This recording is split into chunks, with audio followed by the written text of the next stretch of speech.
The Galactic Council chamber fell silent as High Observer Vexinar stepped forward. His thin, membrane-covered body trembled slightly. In his 300 years of service, he had never requested an emergency session. The 12 council members, representing the most powerful species in known space, watched him with growing concern. "Honored Council," Vexinar began, his voice translator struggling with his emotional state. "I bring news of such importance that I fear for the stability of our entire Federation. We have made contact with a new species. They call themselves humans." Councillor Therix of the Volanthe leaned forward. Her crystalline form reflected the chamber lights in dancing patterns. "Another primitive species? Why does this warrant an emergency session?" "Because they are not primitive." Vexinar activated the central holographic display. "They originate from a world in a remote arm of the galaxy. A world we have classified as Sol 3, or as they call it, Earth." The display showed a blue and green planet. It looked peaceful enough. Beautiful, even. Initial scans suggested a Class 7 habitable world. Standard oxygen atmosphere. Moderate gravity. Nothing remarkable. Vexinar paused. "We were catastrophically wrong." He changed the display to show detailed planetary data. Numbers began appearing. The council members who understood them immediately recoiled in horror. "This cannot be correct," whispered Councillor Morghast, his gelatinous body rippling with distress. "These readings indicate a gravity of 9.8 meters per second squared. The readings are correct, but that would make it a Class 12 gravity world. Nothing sentient could evolve there. Humans did. And that is only the beginning of our miscalculations." Vexinar brought up more data. Surface temperature variations showed swings from negative 89 degrees to positive 57 degrees in their measurement system. The council members watched in stunned silence. Their world has areas of extreme cold that would kill any known species in minutes. It also has areas of such intense heat that unprotected exposure causes rapid death. Humans live in both. Councillor Silith, a being of pure energy contained in a mechanical shell, flickered rapidly. Surely they must have limited their habitation to temperate zones? They have colonized their entire planet, every landmass, every climate zone. They have even established permanent habitations on bodies of water and underground. Vexinar's voice grew quieter. "They consider this normal." He changed the display again. This time, it showed the biological composition of Earth's atmosphere. 21% oxygen. Several council members made sounds of distress. Councillor Therix's crystalline form cracked slightly at the edges. "That is a combustion-ready mixture," she exclaimed. "How is their world not burned?" "It has, many times. They have what they call wildfires, natural combustion events that sweep across their continents." Vexinar showed footage of massive fire fronts consuming forests. Humans fight these fires with their bodies. They run toward the flames while wearing minimal protection. The council chamber erupted in horrified whispers. Vexinar raised a manipulator appendage for silence. "I have not yet described the humans themselves." He displayed human biological data. The information scrolled across the hologram in damning detail. Humans are persistent predators. Their ancient hunting method involved chasing prey until the prey died of exhaustion. They can travel on foot for days without rest. Their stamina exceeds any known species in our database. Councillor Morghast made a wet, bubbling sound of disbelief. "Days?" Their documented endurance events show individuals running over 200 kilometers continuously. For recreation, you mean they were fleeing from predators? No, they do this for enjoyment. The silence that followed was absolute. Vexinar continued with clinical precision. Their bodies can heal from catastrophic damage. They lose limbs and survive. They can regrow damaged tissue. They can donate organs to each other. Cut them open, and they will heal. Break their bones, and the bones will fuse back together, often stronger than before. "Impossible," Councillor Therix said. No known species has such regenerative capability without specialized biological investment. I assure you, it is true. Furthermore, humans weaponize their own immune systems. They deliberately expose themselves to weakened versions of diseases so their bodies learn to fight them. They call this vaccination. Vexinar's voice carried a note of something close to fear. They turned sickness into armor. He brought up the next set of data. Psychology reports from the first contact team. Our contact specialists attempted standard communication protocols. They were unprepared for what they discovered about human social behavior. The display showed humans in various group activities, working together, playing together, fighting together. Humans form intense social bonds. They will sacrifice their lives for family members without hesitation. They will fight to the death for complete strangers if those strangers are perceived as part of their group. And they have an extraordinary ability to expand their definition of group. Counselor Silith flickered again. Expand how? They adopt other species as family members, not as servants or tools, as genuine emotional companions.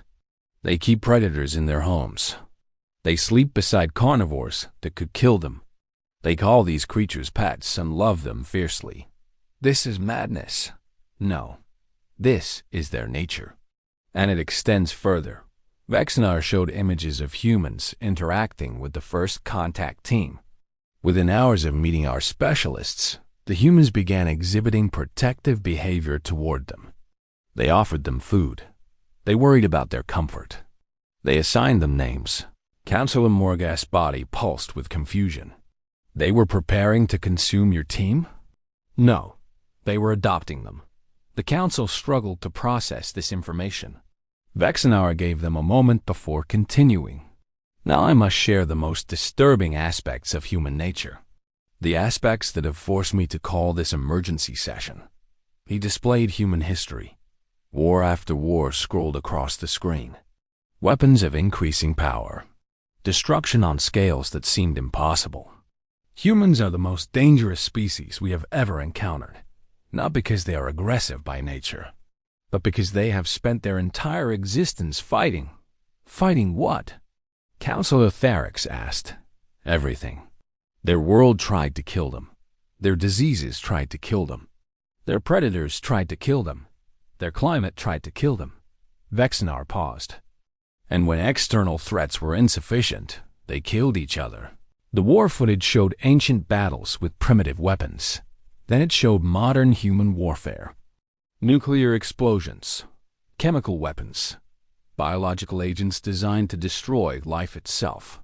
They developed weapons capable of ending all life on their planet. Then they built more of them. They have lived under the threat of self-annihilation for generations. Vexinar's voice dropped to nearly a whisper. It has not stopped them. It has not broken their spirit. They treat it as simply another challenge to overcome. Counselor Silith's energy form pulsed erratically. Why would any species court its own extinction? Because they refuse to surrender. To anything, ever. Vexinar changed the display to show human achievements. They have left their world. They have sent machines to explore their solar system. They have walked on their moon. They are actively planning to colonize other planets. With what technology level? Primitive by our standards. Chemical rockets. Basic computing systems. Crude material science. Vexinar let that sink in. They are doing this with the equivalent of stone tools. And they are succeeding. The council chamber fell into a deep silence. Finally, Counselor Tharix spoke. What is your recommendation, High Observer? Vexinar deactivated the display. He looked at each council member in turn. I recommend immediate reclassification. Humans must be designated as maximum threat level. Not because they have threatened us. They have been nothing but curious and friendly. But because if they ever perceive us as enemies, we will not survive the conflict. Surely, you exaggerate. I do not. Consider what I have told you. They evolved on a death world. They are physically superior to any species in the Federation. They heal from wounds that would kill us. They form bonds of loyalty that defy all logic. They have been practicing war against themselves for their entire history. Vexenar's voice grew heavy.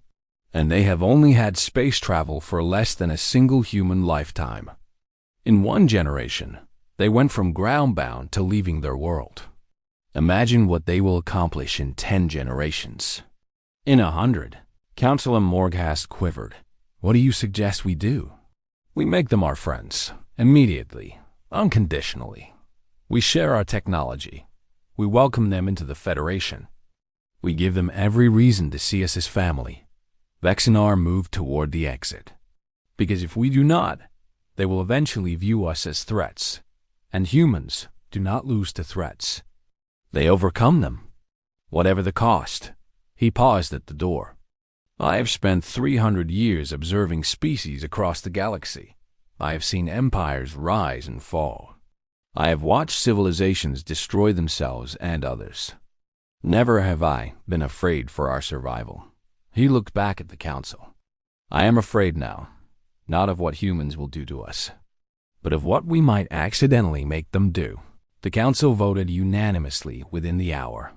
Humanity was classified as maximum threat level, but alongside that classification came an unprecedented directive. Full diplomatic priority. Complete cultural exchange programs. Technology sharing without restriction. The Federation would not make enemies of the persistence predators from the Deathworld. They would make them family instead, because every member of that council understood a simple truth. Humans had conquered their own murderous planet. They had survived everything their universe had thrown at them. They were still smiling when the Federation found them, and they were looking at the stars with hungry eyes. The Federation had found something more dangerous than any weapon. They had found a species that simply refused to die. A species that turned every obstacle into a stepping stone. A species that made friends of predators and family of strangers. The smart move was obvious. Welcome them. Help them. And pray to whatever gods existed across the galaxy that humanity would always see the Federation as worthy of their loyalty. Because the alternative was extinction, not through human cruelty. Humans could be remarkably kind, but through human capability. If they decided the Federation was an enemy, they would not stop until that enemy was destroyed. Their entire evolution had prepared them for exactly that kind of fight. High Observer Vexenar returned to his quarters that night. He stared out at the stars, thinking about the strange, resilient, terrifying, wonderful creatures they had discovered. Tomorrow, he would lead the first formal delegation to Earth. He would smile at them with whatever expression his species could manage. He would accept whatever food they offered. He would let them give him a name. He would become their friend. Because the alternative was unthinkable. And Vexenar had lived long enough to know that when dealing with Deathworlders, especially ones as remarkable as humans, friendship was the only sane option. The galaxy would never be the same. He only hoped it would survive the change.